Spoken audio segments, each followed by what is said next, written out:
继续来看金曲奖嘅相关报道。第49届嘅金曲奖流行音乐类颁奖典礼，礼拜六在台北市体坛举行。在典礼之前，行政院校委会都提批邀请，包括咧传统类、韩国流行类嘅艺术家，去到乡下参与在庆祝茶会，要做大家如是地拿奖。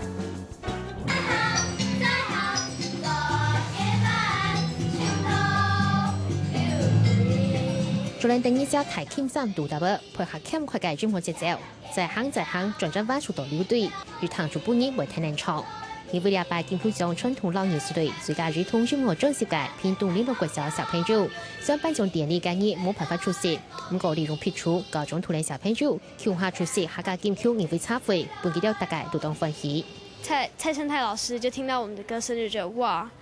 然后校长就说。 那你如何就是把它录起来，当做我们童年的回忆？也可以唱出就是童年的快乐，然后等到你老了，你可以回忆，然后很快乐，很快乐。因为哈嘎巴是我们的母语，所以我们要一直传承下去。I love you,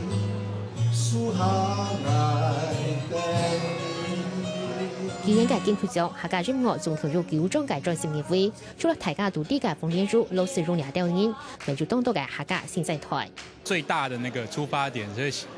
是下一條阿婆湯嘅小狗了，這個才是最大的。一開始是楚可是就是有聽過別人有這樣寫，但是沒有那